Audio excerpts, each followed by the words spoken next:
கர்த்தராகிய இயேசு கிறிஸ்துவின் ரத்தத்தினால் மீட்கப்பட்ட பிரியமான தேவஜனமே, இன்றைய நாளிலும் கூட கர்த்தர் நம்மோடு பேசி இருக்கிறதான வார்த்தை சங்கீதம் 55ஆம் அதிகாரம் 22வது வசனம். கர்த்தர் மேல் உன் பாரத்தை வைத்துவிடு, அவர் உன்னை ஆதரிப்பார், நீதிமானை ஒருபோதும் தள்ளாட விட்டார்.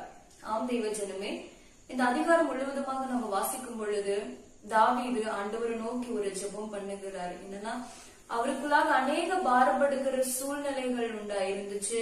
அவருக்கு பயமும் நடுக்கமும் சத்துருக்கள்னால அநேக வீணான பழிகளும் குரோதங்களும் அவருக்கு விரோதமா எழும்புது.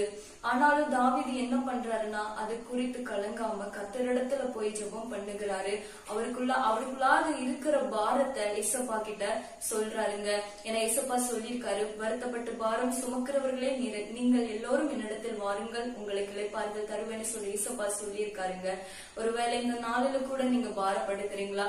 அநேக சூழ்நிலை குறித்து கவலைப்பட்டு கொண்டு இருக்கிறீங்களா? நீங்க கவலைப்பட வேண்டாம். எல்லா பாரங்களும் என்னென்ன கவலை இருக்கோ எல்லாவற்றையும் நீங்க கர்த்தர் கிட்ட சொல்லும் பொழுது நிச்சயமாகவே கர்த்தர் அதுல இருந்து நமக்கு விடுதலை தர தேவன் வல்லவராய் இருக்காருங்க.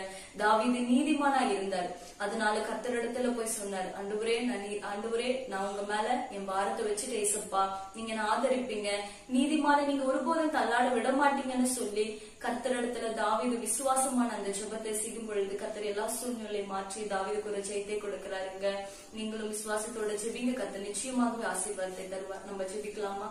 பரிசுத்தமுள்ள எங்கள் நல்ல பிதாவே, சேனைகளின் தேவனாகிய கர்த்தாவே, அப்பா இந்த வார்த்தை கொடுத்ததற்காக உமக்கு நன்றி அப்பா. அப்பா இன்று நாளில கூட யாரெல்லாம் பாரத்தோடு கூட ஜெபிக்கிறாங்களோ கர்த்தாவே, நீங்க எல்லா விதமான இயக்கங்கள் கவலையில இருந்து இசப்பா ஆண்டவரே நீங்க விடுதலை கொடுத்து அப்பா ஒரு ஜெயத்தை நீங்க தரப்போற அந்த நல்ல கிருபைக்காக உமக்கு நன்றி ஆண்டவரே. நீரே ஆளுகை செய்யுங்க, வெளியே நடத்துங்க.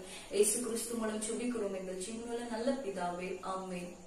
சோர்ந்து போகாதீங்க, கர்த்தர் நிச்சயம் ஜெயத்தை தருவார். God bless you. God bless you.